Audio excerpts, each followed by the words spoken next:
begin? We're all looking for the promised land. And in the end, we just need someone to hold our hands. Everybody needs some kind of refuge, something to run to, someone who loves you. I'll be the light guiding you through the night when the stars just refuse to shine. And I'll be your shelter, that safe place to hide, your sanctuary.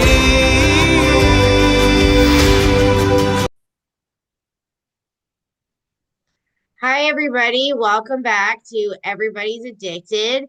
This is episode 4, and today's guest is Amber, and she is going to share her story with us. And yeah, I'm going to let her go. So, welcome to the show, Amber. And if you don't mind telling us your story, please go ahead. Thanks so much for having me. I really appreciate it. It's something that I have a lot of experience with personally, as well as my family. A lot of people in my family have addiction issue with drugs, or the one that seems to be prevalent is alcohol. That is what I struggled with as well. And as of August 7th, 2019, I had my last drink. So Congratulations. thank you. Thank you. I'm proud of it. It was a long time coming. It was something that I needed to do to quit alcohol. I was never the kind of person that had to drink every day. But when I did drink, there was no self-regulation, there was no That moderation. was me too. That was exactly to the T. Not every day, but once I had that one drink, watch out. Yeah, there was never just a drink. Nope. There was always lots that followed. And I had my son, well, he's going to be 14 years old now. And for the most part, I kept my drinking, somewhat away from him. He would see me have a drink here and there, but I really wouldn't drink until he wasn't around or he was I did sleeping. the same thing. And then he did well. I'm from Nova Scotia originally, so that's another reason why I drink. People would ask me why I drink so much, and I'm like, That's the culture. I'm from Nova Scotia. That's what we do. I'm like, I don't fish, so I drink. But we had gone there for a visit, and we were staying with his godmother, who also likes to drink. So he saw me drink quite a bit. And he was always well taken care of, not in danger, anything like that. And I never left him to go drinking either. But when he did see me drinking, especially there had gotten to a point I was talking about family and things that happened in the past, as one does when we were drinking. Oh yeah. And more than anything, it's not even like he was mad at me, but he was upset, like he was worried about me. And I didn't want to put him in that position. And I remembered what it was like growing up and having my relatives all drinking around me and, fighting and crying and You almost think that's the norm, right? Like, because that's what I thought. That's just normal. Like, my mom would drink at 9 in the morning, and I thought that was normal. And people were like, that's not normal. Like when I would do it, right? Yeah, exactly. And I didn't want that to be part of his norm. I didn't want him to also think that's normal because he, as well, has the genes where he has not only from my side of the family, but from his father's side of the My family. daughter's the same way. Her father's a drug addict, and her grandmother is at 30 years sober. And my mother's a drink is an alcoholic that won't admit it. And my dad was an alcoholic. I obviously was a alcoholic slash binge drinker, and I was the same way. I would basically either she was very little when I stopped drinking, but even like she still remembers times like, oh, mommy was throwing up when mommy has drinks with Vanessa, she throws up, she gets sick, and she still brings that up, and I'm like, And they yeah, never but forget. It has been like 6 years, almost 6 years. It'll be 6 years in August. And every now and then, same thing. My son will be like, "Well, I remember when you were upset and you were crying." And I'm like, "Okay, bud, it was 6 years ago. Like, can we move on?" You hmm But the good thing is because we don't drink, there's no liquor in the house. So the kids, like, especially with your son being the age he is, he can't steal it from you, right? Like Exactly. we would from our parents easily, right? No, yeah. Fill in the vodka up with water. Yeah. Mm. No, and I'm glad about that because, for the most part, like I will drink the non-alcoholic beer sometimes. And my son was like, "Oh, well, I want to, taste what beer tastes like." And I knew right away he wouldn't like it. And I said, "Well, this tastes Mm. exactly like beer. It just doesn't have the alcohol in it." So I said, "Go ahead." And he literally, spit it up in the garbage can and was like, "That is disgusting." So I'm like, "Good. I hope you always remember that. I hope you're, Mm. always think that way." But of course there is other alcohol and drinks that do taste good. So, I've never found alcohol to taste good, so I would always like smoke a cigarette while I was drinking it and then take a big sip of water to try to like, because I just never liked the taste, but I just fought through that because, I needed to numb myself, so I didn't give a crap what it took. I was gonna push through it, right? no, for Even sure. even after throwing up, I would keep drinking. I'd be like, oh, Oh now I yeah. can drink again. Oh yeah. No, and yeah, that is the funny thing with addiction because I never liked beer either. And now even still, I drink the non-alcoholic beer when I'm like thinking, "Oh, like I wish I could have a drink." And kind of numb that or take that away. And I still don't like the taste of it. But there was one, the hard iced tea. I'm big iced tea drinker, love iced tea. Yeah, same. So I would drink those. I mean, I could easily when I was home and I would get a case of either 12 or even sometimes 24, and they would not last long. I would just go through those and not even realize, right? Yeah, my neighbor does that because they sell them at our corner store, and she's like, "I gotta get my teas. I gotta get my teas." Like, bring. No. I'll And watch Damien. You can get your teas. yeah, and that's another thing. I realized that in some aspects, because I lived in Quebec. I lived kind of all over when I was a kid. Yeah, And my aunt would send me to the store with a note and money to, 9 years old to get her beer and her smokes.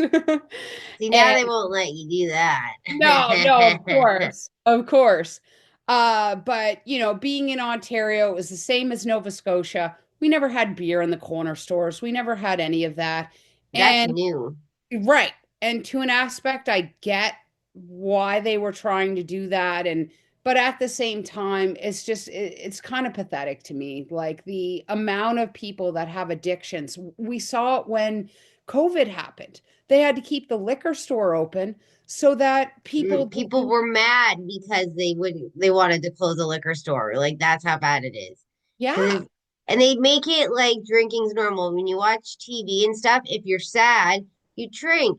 If you're happy, you drink. So it's almost already programmed in our minds to do it. And if you're predisposed to like having addiction issues and you can't like I can't have one or two, like Yeah. so like I'm just predisposed to obviously overindulging, but from what they try to make it like, oh, it's normal to just come home from work and have a couple drinks, but that's not normal. No, it's not. And it's just as a society, we've normalized it so much. It's actually people look at you funny or want to know why don't you drink? But But the nobody asks. funny the funniest part is it's just as bad for you as smoking. And I always wish they'd put those labels like they do on the packs of cigarettes on the liquor bottles because like they should if they're gonna do it with cigarettes because it is just as bad, but they make so much money off it that they won't do that. They like I took advertising and they said, "Oh, they make alcohol seem sexy." And Oh I'm like, yeah. "What does that mean?" But it does. It's like attractive to be at the club with your girls or your guys or, you know, and to be having a few drinks and, be talking about the stressors of life and it's just it shouldn't be normalized. Like I said, I do understand from an economic point why they wanted to put liquor in the convenience stores and grocery stores and whatnot, but it's not going to help. It's going to make everything worse. Uh, Mhm. and I don't even know what the rules are surrounding it. Like, what about the stores that are open 24 hours? Are they allowed to I sell? think they have to stop at the same time like bars have to stop because I remember getting off work when I was a bartender and like making my dad drive as fast as possible to the Sobeys to get wine because Sobeys was closing soon, but the liquor store had been closed for hours, right? Right. And it's because of the way like they regulate it. I think it's regulated the same as like a bar, which I think they probably 2 a.m. would be their cutoff point, right? And they can't serve it until like 11 o'clock, I don't think. Yeah. And I mean, those regulations, I guess, like they They will don't help. help.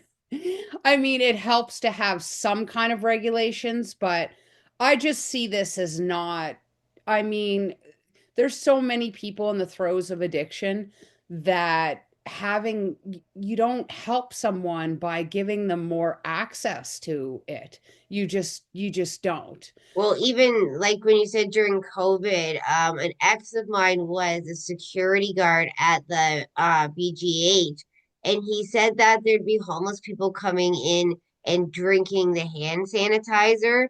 So he would have to go up and like you know, remove the people from the area because they were constantly coming in and drinking the hand sanitizer because they couldn't like get access to the liquor store, they didn't have money. And he said, I didn't never thought of like that idea, but that's just when you're desperate, your brain will go anywhere you can think of. Well, it's funny. I did have, you know, well, like I did have experience with that. I worked in a Shoppers Drug Mart in Vancouver, and that was my first, this was probably 15 years ago. So yeah, it was before I had my son. And of course, because Vancouver's so large and there's such a homeless population because of the price of everything. And I remember when I was working as a supervisor at the Shoppers Drug Mart, one of the homeless people came in, they had the money and they bought the hand sanitizer. And he said, no, no, like he wouldn't give it to them. And I was like so confused. I was like, I had only been in the city a few weeks, like I didn't Yeah. understand. And he said, no, they will drink it. And, a lot of them end up in the hospital because of it. So I said, "Oh, well, I just thought if I had the money, like, how can we say no?" And he said, "There are other stores that won't." And he said, "That's fine, but that is a policy that we have." And I'm like, Luckily, because like it will put you in the hospital, such a high concentration of alcohol. Like it's not, I think it's like 75% opposed to like liquor that is 40, right? So like right. unless you're drinking absinthe every day, like you're gonna not have the tolerance for that, right? No matter how much you drink. Yeah, exactly. Yeah, and that's what I mean. There's people that are going to these lengths to do things to, get their alcohol intake. And then you have a government that says, okay, well, let's put it in the stores. Let's give them more access to it. And And I've said for years that alcohol, because I studied this in school, like you said, you're taking psychology, so you probably did a course on addiction too, where they did the alcohol aspect, and that it actually is poison. And the reason why your brain is affected by it is because it's poison in your body, right? Oh yeah. And and they don't tell you that, so you're just like, oh, happy fun times, la la la. But really, you're just poisoning yourself, and nobody tells you that. Like, I don't understand. Like you said, like they don't tell you anything negative about alcohol. No. Never. No, and it's funny actually because as I said, I'm fourth year now. Well, actually fifth year, but and I've taken a lot of addiction courses because that is a big part of psychology. And I know kind of within the scientific community, there's this big debate, kind of like nurture versus nature debate, one that'll Oh probably yeah. never be settled. But now the big debate is whether addiction is a disease or it's a learning disorder embedded into a social context. And I Oh, sorry to stop you. I think it's a coping mechanism, and that's my whole thing by saying everybody's addicted because everybody is trying to numb themselves from their trauma that they haven't healed from. So even yeah, people that like to work out all the time, it's that or workaholics, they're shutting their brains off and numbing themselves from what's going on in everyday life by focusing on something else. They're doing it in a more so positive light, whereas obviously I went about it in the negative way, but I honestly think that it's a coping mechanism that we all have within us because nobody has taught us how to deal with traumas that happen in our lives. But that's just from my experience with taking psychology and how I understand it, my own mind. But like, sorry to cut you off. no, no, of course. And I mean, people see things from their own perspective.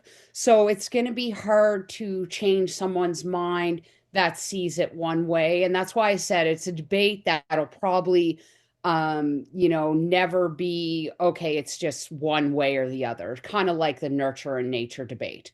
Or the Uh, debate with like how they say that AA is the only way to recover from alcoholism. And I have my own issues with AA, I will not bring up, but I don't think that's the only way, right? And I feel like that's also a huge debate in the alcoholism world is that they say that AA is the only way and people who don't feel comfortable in that situation, there is other programs, you know what I mean? for And sure. they don't know about them because like I go to a methadone clinic and I get more support there than AA because I find that people in AA they're just regular people, so they're gonna act like regular people. So there's always other things going on besides what it's meant for, right? So like when you go and you see your addictions doctor, they're talking to you for what it's meant to be and they're trained in that like area. So it's I don't know, I feel more comfortable being able to ask for advice in those situations. So like I said, A isn't the only way. If you don't feel like that's your way, you can find another way. Like how I did you get sober? Like I've never attended an AA meeting, not one. Um, lucky you. And for those who use AA or don't use, like different things work for different people. For me, I had gotten sober just before, well, it was a couple months, almost a year before COVID hit. So when COVID did hit, and that was a difficult time for a lot of people, I know there just weren't the meetings available. For No, they were all myself, online. yeah. For myself, I found it better to lean on my friends that were sober than it was to. I had a couple of friends that had been sober for years, and they had one of my friends that had been sober for years, he had gone to AA. He had gone to a couple meetings, said it didn't work for him, and found other things. My other friend, she had never attended an AA meeting. She as well leaned on her family and friends, She found literature that worked for her. So it really is what works for you. But yeah, AA was never during COVID. I think I might have gone to an AA meeting if one had been more accessible. I didn't want to do the online thing. But it just kind of worked out that way. And now, even if I think I was struggling, or I just don't think that would be my go-to. It would probably be my friends would be my I go-to. Yeah, I like definitely was kind of the same way. I have because I initially went to AA, I had a few bad experiences, obviously, but I did make friends with people that had long-term sobriety, right? And I have a different business. And they're clients of mine. So instead of like making them pay for my services, I lean on like we help each other. So I do like so I like do divination type stuff, right? And so like I'll do a tarot reading and they'll get like one of them's an addictions counselor, so he'll give me advice or guidance or in like, stuff like that. He's very like he's gonna tell it like it is. So I mean, if I'm acting a certain way, even he'll tell me, like to put me right up, like kind of to smack you right back on the right path and stuff, right? And I totally agree. Like the people that like the people like leaning on other people for support, and like I also lean on like my doctor a lot and stuff like that. So I just, like I said, I had such bad experiences with AA, and I know a lot of other people have too. My one friend, because he had smoked pot before an AA meeting, they all were being very rude to him and like basically laughed him out of the meeting. And he ended up dying like a few weeks later. Mm. And I was the one who brought him to the meeting just to try to help him, right? And it ended because of the way they treated him. And that's like, I I think that because it's not like I don't like the way they do the 12 steps, and then you're supposed to have a sponsor who is just a person, it's not a doctor helping you through this, and they have their own opinions like you said and their own thoughts, and they're pushing them on you, and Mm. it just I don't know. And then there's a lot of men that prey on you because I was only 24 and I had an issue like that where I fell in love with somebody who totally was just using me, right, for fun time, right? But yeah, so I don't necessarily like to say I'm not gonna say A doesn't work for people. I won't say that because I know it's saved lots of people, but I do agree leaning on friends and finding other ways is possible, and I think that it also can be more helpful. Like I said, my one friend that is the addictions counselor, the stories he tells me about what goes on, I'm like, oh my gosh, you guys are in high school. Like, it's crazy.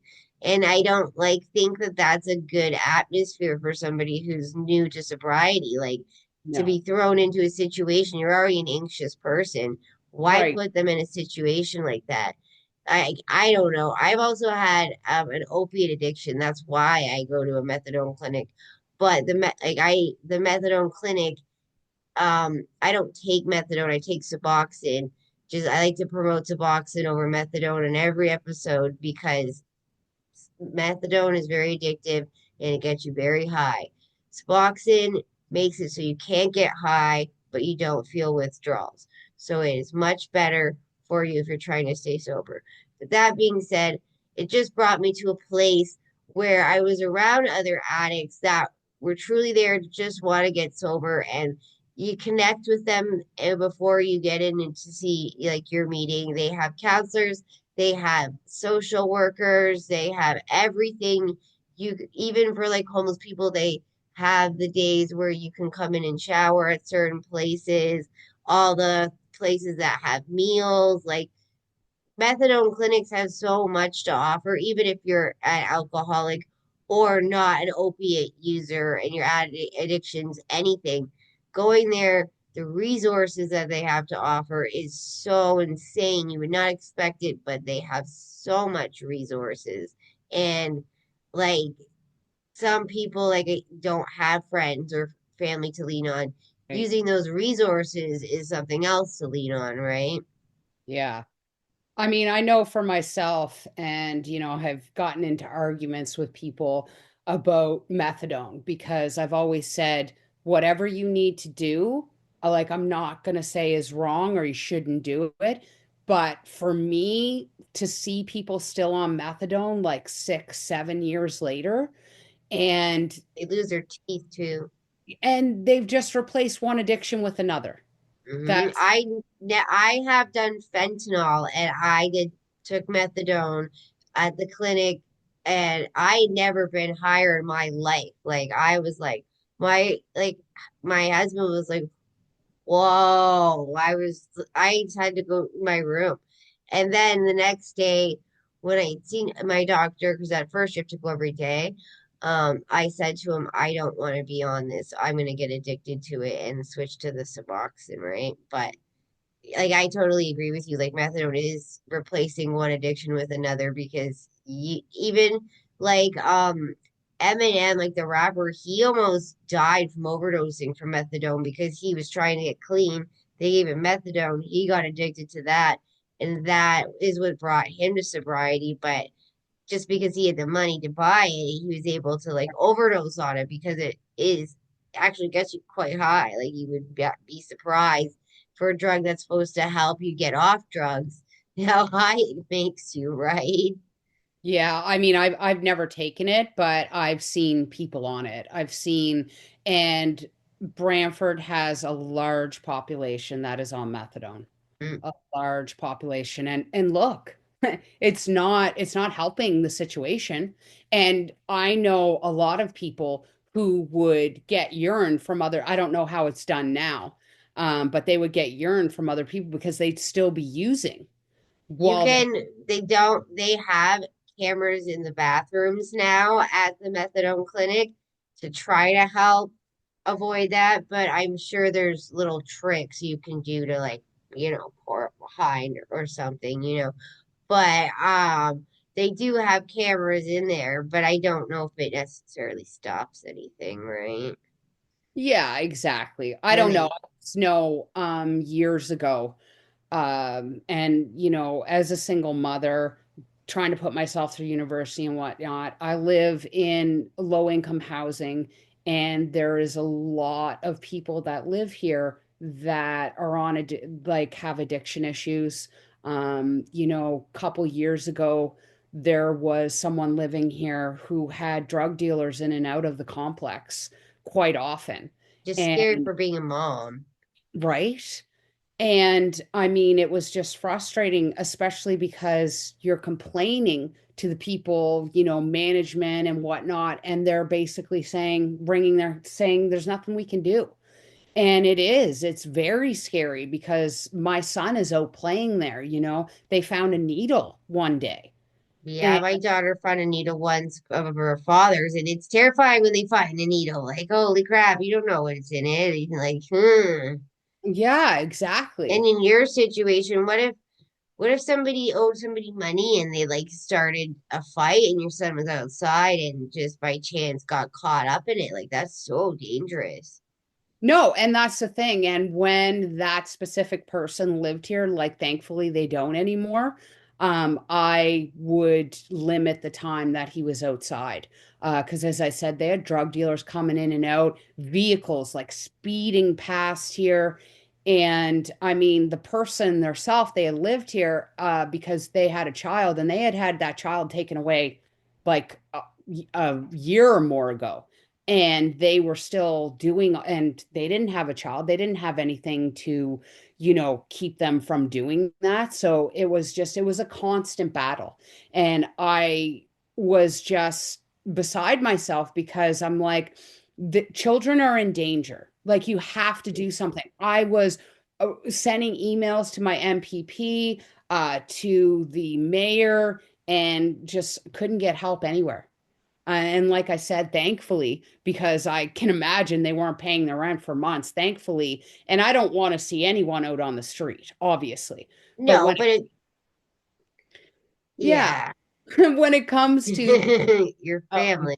yeah, then I'm sorry. Like, if you can't follow basic rules and, basic human decency of not putting other people's children in danger and not putting other people in danger, then, if you can't follow the rules, then it's as simple as that. I mean, I've lived here now, almost 11 years.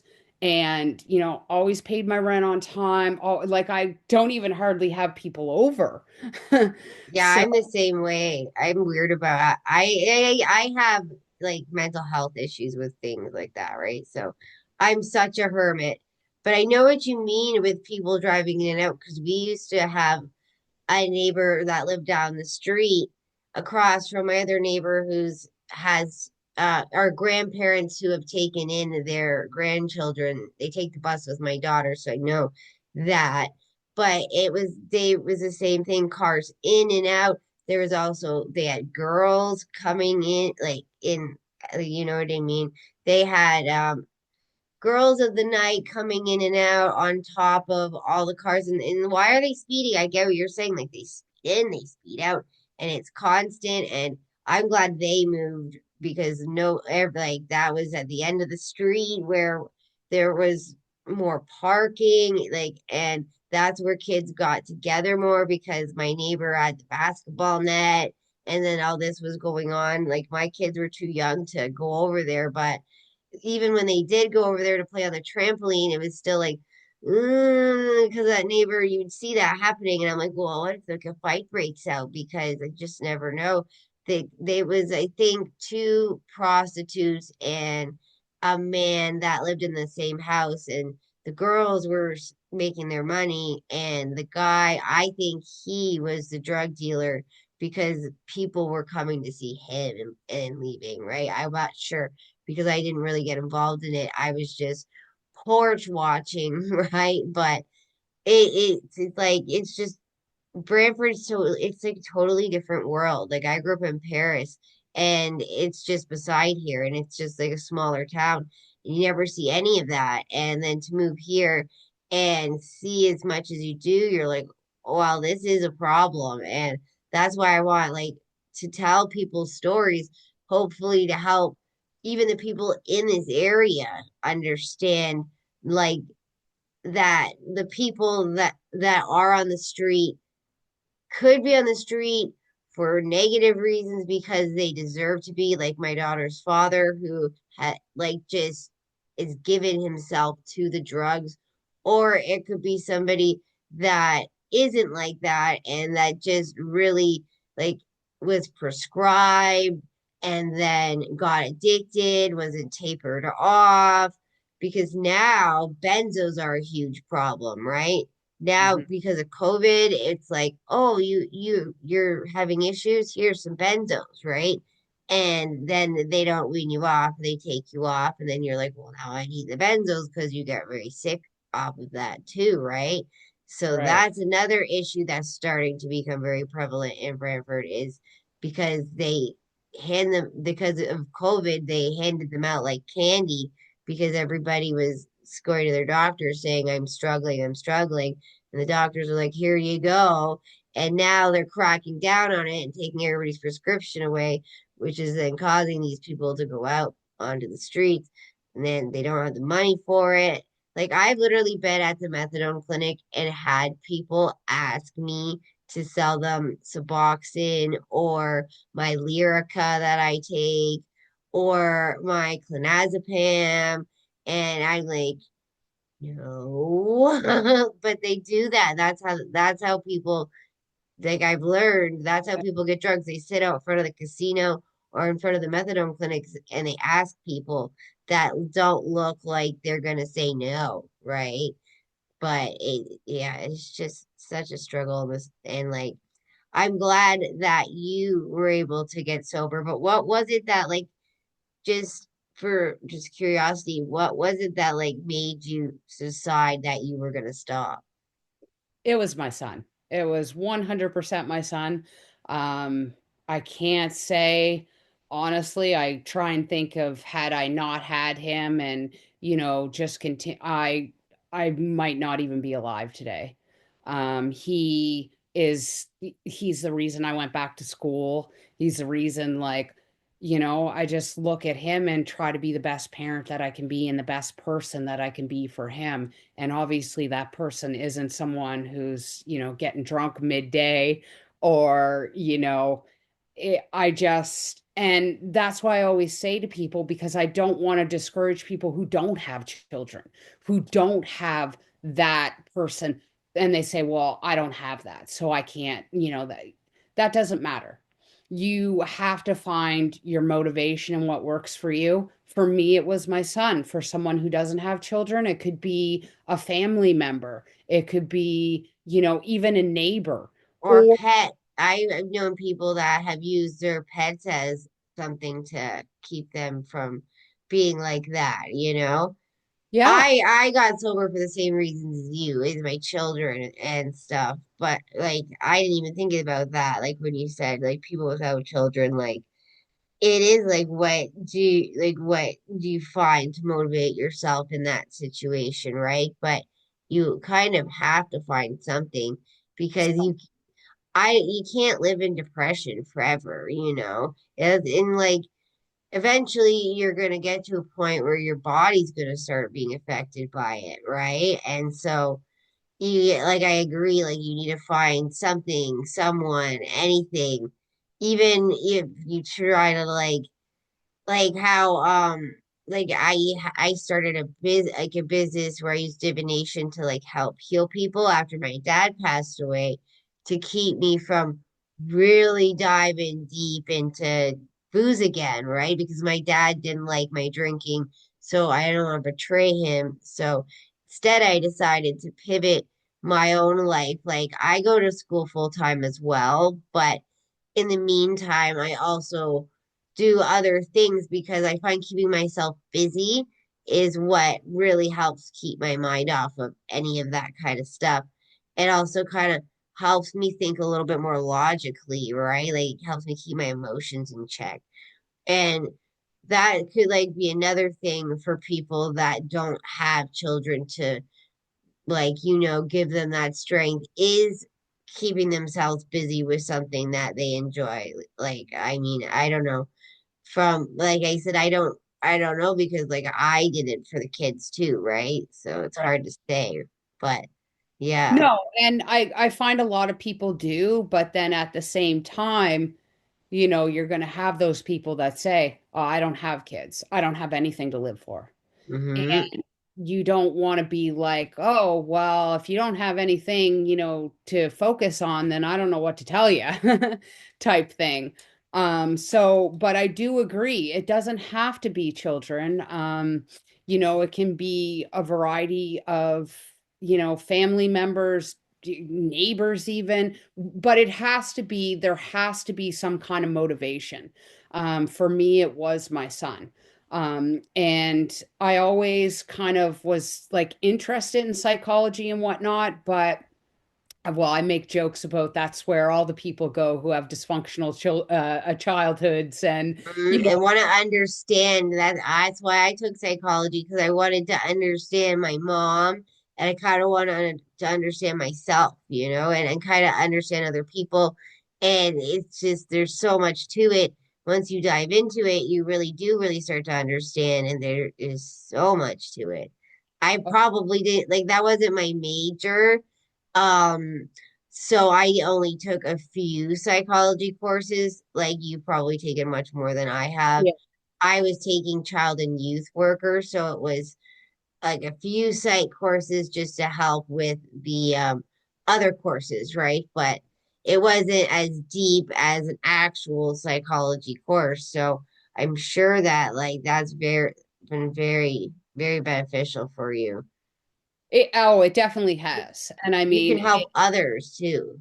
right. And that's what it was funny because when I first started, I said, "Oh, I'm going to go through and do my master's and do my doctorate. I want to be a psychologist. I want to be a child psychologist and I want to help with the children who have, disabilities or exceptionalities. That's what I want to do." And I'm thankful that, Laurier gives you the opportunity to do placement, because I went and did a placement dealing with a lot of children who have, ADHD and autism and such things such as that. And I realized that is not what I want to do. Like, it takes a special kind of person to do It that. really does. It And I am really, really does. I am not that person. I want to help, and that's why I realize that I can't do that, because I don't think that I might do more harm than good. That's Um, how I felt too, because I didn't know how to approach it with some of the autistic children that would be very upset and not like they don't have the emotional control. So I mean, I had one of them dump like a juice box on my head. I had one try to slit my throat with a skate blade, and that's when I was like, nope, I can't do this. I ex- can't. I don't know how to deal with these scenarios. And also some of the sad aspects that come with it too. Like it especially when it makes you grateful, but and for me it's just not for me, and I can see why you feel the same way because it's just it really does take a special person. My friend actually works with handicapped people, right? And she's the one I was talking to before we started, and she would drink while she was working to help her cope with how hard her job was. And now that she doesn't have the alcohol, she's really struggling because it's so difficult because she's dealing with people that are really handicapped. Like, I don't want to say like anything negative, but like no, of people course. with extreme disabilities where she's got to really help them and stuff like that, right? And she was drinking because it is so difficult. Like you really have to be I don't know. I those kind of people that I see do it, they're just my personality is so much different. Like I maybe I lack a little bit of empathy and compassion or something. Like I don't know, right? I But mean, I don't know. It's different. Again, it's, different for different people. For myself, I know that if anything, I have too much empathy and too much compassion, and I would take all that with me. well, Um, that I would, yeah, I would take like things would have make me sad, but I'd be afraid that if one of them did something negative to me, I'd be afraid that what if my reaction is negative and then I hurt them, right? That's what I right. mean by like lack of empathy because I might be scared in the scenario and do something wrong, right? And they like had to remove me from a placement once because of that skate blade thing. And like I said, like I don't know. Like when the kid dumped the juice box on my head, I just was went silent. I didn't know how to cope with it. Right. And I didn't want to hurt his feelings or anything. But I also like when I was taking courses when they would talk about failure to thrive and stuff like that and stories about it. It's really stuck with me because I have children. And because I have children and I think about it differently than when if I didn't have children, I think also, right? Yeah, Because I for think sure. it upsets me so much. Yeah, I agree. Maybe it's more there's too much empathy where you don't really know where to draw the line and not bring it home with you, right? Right.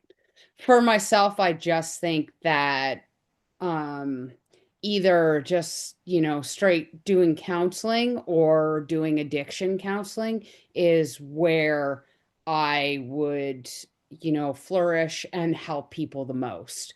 Not only because of my experience, but as you said, just living in Brantford and seeing every day, like every day I go to school, I see, the people downtown, and it's just like it is so disheartening to see people walking around like zombies, with, you know, and I know that people that come from different countries, like internationally, they're not used to that. They don't understand. They think it's like crazy.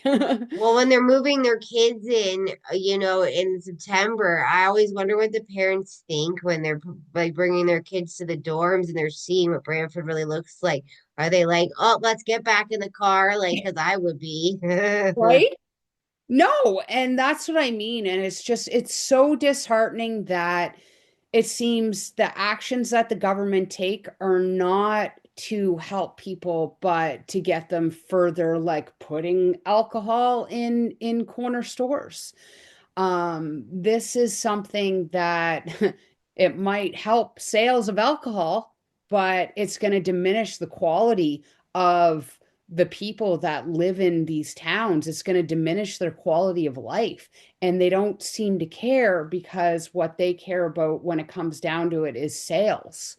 Yep. Um, I know even Doug Ford he had to give so many millions of dollars to the LCBO to get this in the corner stores. Why is that your focus? Doug Ford is an addict. I dated a guy that was friends with Doug Ford, and he said that he smoked crack with Doug Ford and that they Well, would have brother these did. crazy parties and like do lots of drugs and stuff like that. And I mean, he would tell me about the parties they would have. It almost sounds like that P. Diddy stuff going on right now, but in Canada, right? Mhm. And so when I hear Doug Ford talking, I just think of him smoking crack because of the stories this guy told me. And so, like, yeah, how is somebody in such a high position? Of course, he's going to be like, oh, yeah, let's put alcohol everywhere. Let's just make some more money, Well, put it in my pocket. from the beginning, that was what his whole campaign revolved around, a buck a beer. Why Hmm. is that you in Ontario, you see all the people struggling with alcohol and drugs, and you think you're going to base your whole campaign around giving them beer for a buck? That's Hmm. like, and that's why we've gone so astray. That's why, because politics has become just this dirty game of how can we make more money? They're And doing the drugs too, so they're not thinking clearly. They're thinking like you said, like about the money they can make from this to help feed whatever it is their like agenda is and also feed their partying. You know what I mean? We just don't know about it. oh yeah. No, and that's why it really does come down to the responsibility of the person, to get clean, to live a better life, because these politicians and even the programs, like you said, I mean, I can't speak personally about AA, but you've had bad experiences with AA. I'm sure other people have, because these programs are initiated by politicians and they don't have the best interests of the person at heart. They throw money at it, and not as much money as getting a buck of beer, obviously. Uh, so it's just, it really is, it really does come down to the person having to take responsibility for their life, trying to find something that gives them the motivation to get clean, to be sober, because these programs, the methadone, even like you said with the methadone clinics, you found a lot of support there and whatnot, but at the root of these methadone clinics, it is giving people methadone. And And they run in, if you're in the pharmacy, they run in and they get their drink and they run out like the like little cup it is so full of little cups that they like it's crazy. yeah, And like you have to get your medicine shoved over these stinky, gross cups. And you're like, thanks. But the people are crazy for the methadone. Like, it's wild. well, one of the people, and I guess that he runs a clinic like the users network, I forget what it's called, but he not only got into an argument with me online, but he contacted my school. He contacted Laurier and told them that I was making comments against people with addictions, and that I had, you know, and they ignored him the first time because What's the point? Why would you send something to somebody's school? What is the school going to do about it? That doesn't affect your grades or your classes or anything that you're and doing. I'm paying to be there. It's not Yeah, that they're exactly. paying, and that's why they ignored him the first time. And then he contacted them the second time. So they contacted me wanting to know if I needed support, if I needed to contact consultation. Yeah. Was this someone? And he is so unbalanced, and he positions himself as, and that was what we got into the argument about. I said, look, I'm not against anything that helps people, and but there is something wrong if you're still on methadone years later. Well, you have no right to speak on methadone, and it's helped people get clean. How? No When way. they're on another drug.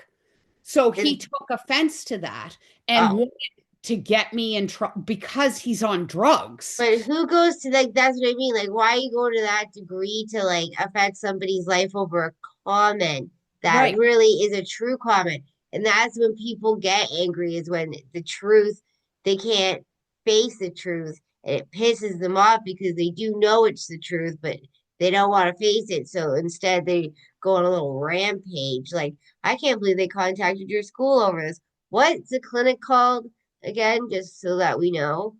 Um, Substance Users Network, I think that's what it's called. Okay, because I use the RAM clinic, the Rapid Acts. I can't remember what the acronym is, but it's the RAM clinic, and they don't do that kind of stuff there. So that's No. why I wanted people to know not to use this person's support, because clearly they don't have people's best interest at heart, and I don't want people to walk in there and think that they're going to get help and end up addicted to methadone, losing all their teeth and sitting there with like dentures and shaking because they need their methadone and they have to wait 5 minutes for it. And because he is, and again, whatever works for people, like I'm not one to sit here and say, oh, that's horrible, don't do that. Whatever works for people. But me personally, like you said yourself, we are someone who can't just have a drink. So why are you champion for these people to continue to drink, continue to do drugs? And that's what this guy wants. I forget Yeah. what his name is, but he wants to champion for all drugs to be legal and for people to be able to use them. How is that? And that's what I said to him. How is that going to help? And then he tried to deny that there are a problem with needles being out on the street. And Oh yeah, my God. he said I My was lying. my daughter, like I'd say in the fall, we were walking to the store and she's just really friendly and she thought these people were, because they were younger, they were sitting in like a circle, and she says hi to them and I look over and they're shooting up. I'm like, Gemma, don't pay attention to that. Right. Cause she's like, hi. No, And they're all like, my right. son was And the I'm same like, if way. you're so little and innocent, you don't understand what they're doing, but where are they gonna leave that needle when like we come back? Like, I didn't look, but where they leave, they're all sharing the needle. There's like five of them. Who knows what they're gonna do with that needle after, if they reuse it. Like, that causes, I know so many people that I grew up with that are intravenous users that have hepatitis because of their intravenous use. And So it's sad, right? I do want to say that the Grand River Community Health Center, they are a great I've resource for the heard community. of them. Yeah.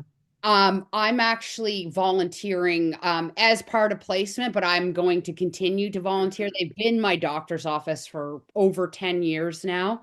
And part of the placement of the outreach program is I sit at the entrance and we offer snacks, we offer hot chocolate, oatmeal, but what is also offered is a clean supply of needles, foil packages. They also have like clothes available to them. There's showers that people can Because that's what I was talking about was the place that offers the showers. So Yeah. that's what you're talking about. What's it called again? Just so that The, everybody can hear it. it's the Grand River Community Health Center, and Okay, it's perfect. right on Colborne Street.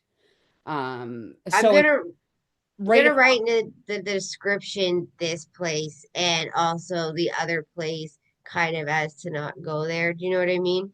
Just so that when people read the description, they know where they can get resources and where they shouldn't maybe go get resources, right?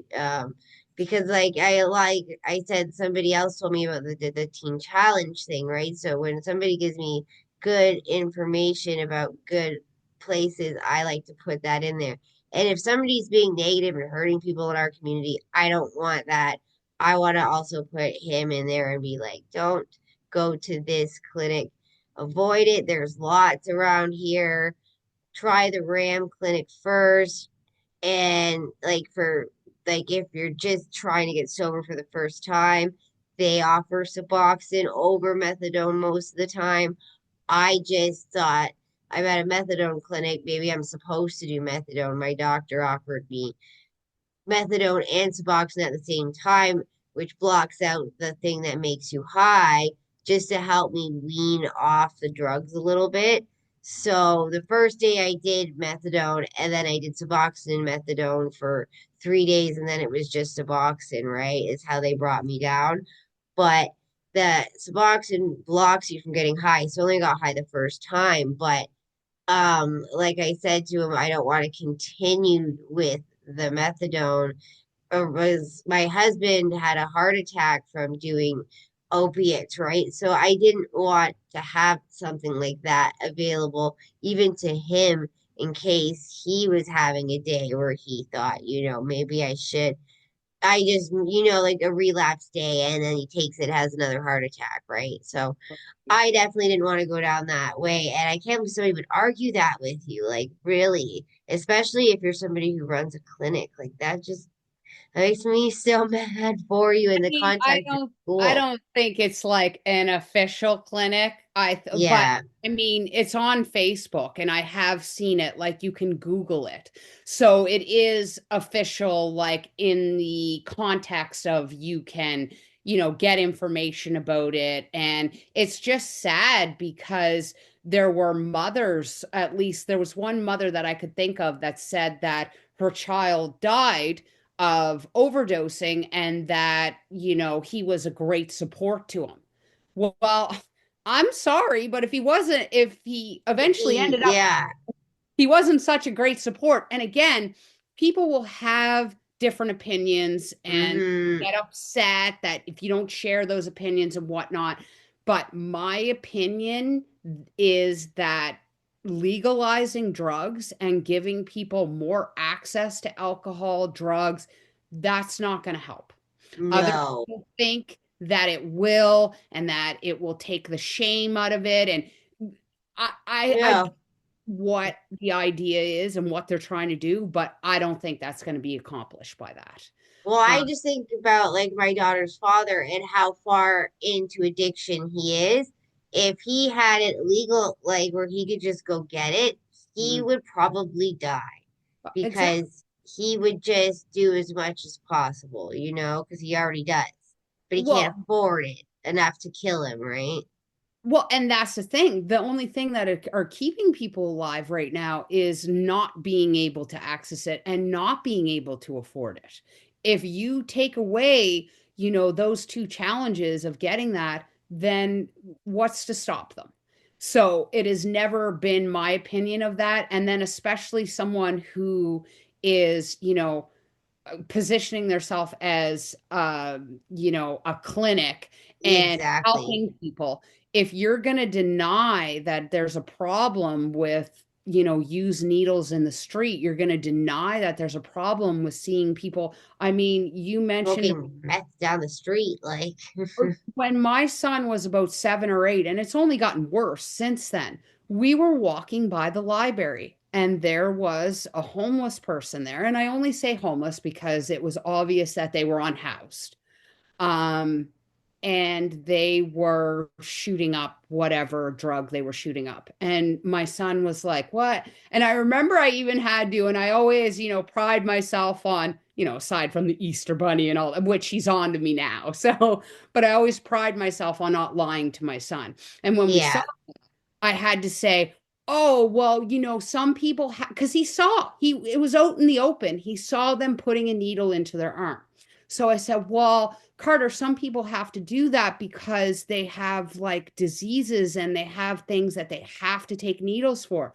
And I remember feeling so bad for lying to him, but I didn't even have the bandwidth to explain that to him at that Well, time. yeah, because that is first, like my daughter is that age now, and like she doesn't really see her father because he does drugs, but he's never done them in front of her. So she just knows that he's sick, right? That's kind of how we explain it to him. His mother runs, she's been sober for 30 years. She runs Celebrate Recovery at Yes Church and does speaks at jails about Celebrate Recovery. She's very involved in it, and we've gotten him to detox, and he gets right out. Like he just will not, right? And I feel bad for his mom because she is so involved with recovery. But like I said, my daughter just knows he's sick because she hasn't actually physically seen that.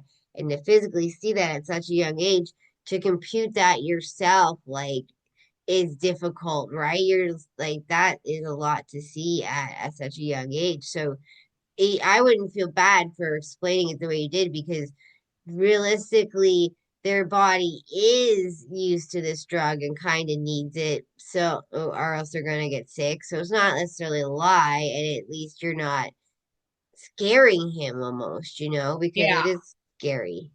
Well, I know with my cousin, I mean, we had always drank a lot. We'd always hung around and, drank and did things together. And the last 2 years, he just drinking every day, being violent, towards his girlfriend. So I was just like, I can't have you around my son.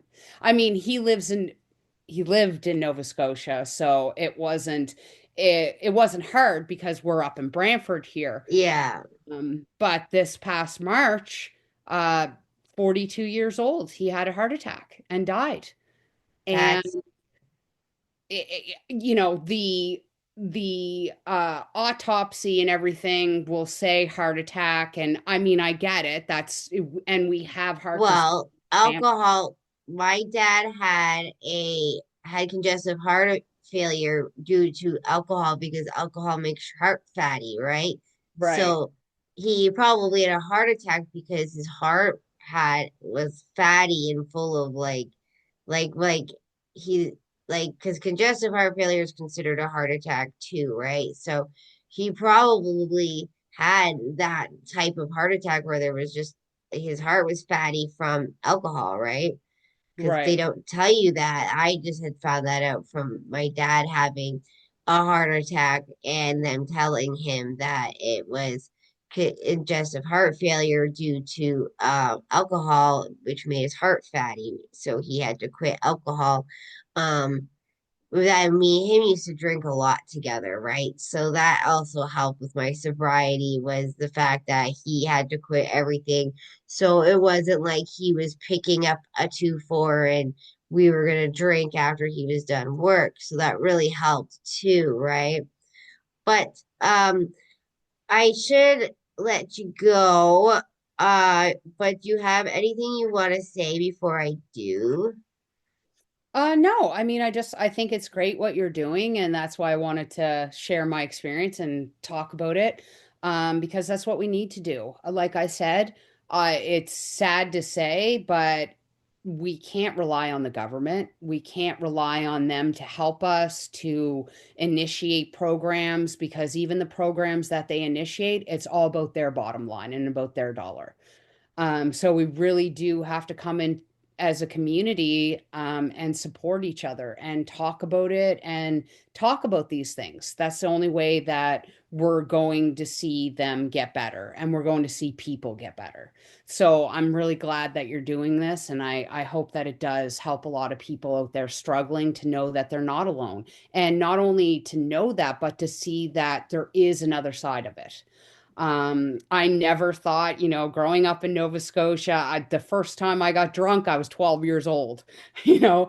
So I could never imagine alcohol not being a part of my life.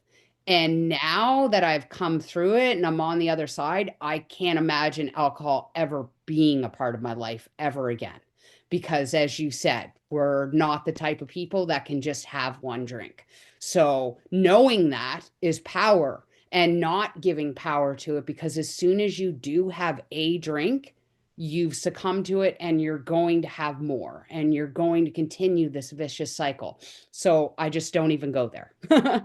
So, and I hope a lot of people do choose sobriety and they make better decisions. And like you said, knowing even the effects that alcohol has to your body. And if you're not in some kind of post-secondary education, you're probably not learning about that, you know, because obviously the commercials of, oh, this is your brain and this is your brain on drugs, they don't help. They don't, nobody cares. You just laugh at it almost, right? Yeah, it was a joke, right?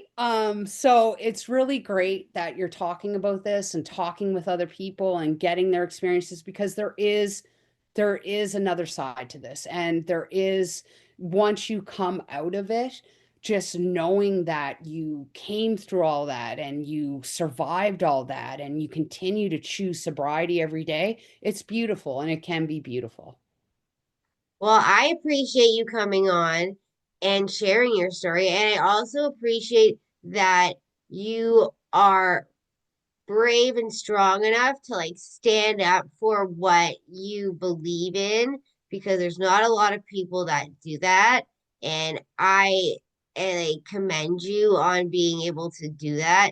And I am so proud of the almost 5 years you said, almost 5 years. No, it's going to be 6 in Six, August. almost six. So I congratulate you on that, and I congratulate you on going to school and everything that you're doing, and the fact that you're able to speak without fear. I love it. And thank you so much for coming on. I might have you back on Sure. because you have lots to say, and I like getting your perspective, especially because you're in school right now about this kind of stuff. So again, yeah, this is Amber, and that was her story, and I appreciate her coming on so much. Her episode will air tomorrow. I try to release an episode every day or every other day. So it'll be either tomorrow or the next day. It'll be released on all major platforms, and you will hear Amber's story. So thanks again, and I appreciate you coming on. Thank you so much. Thanks for having me.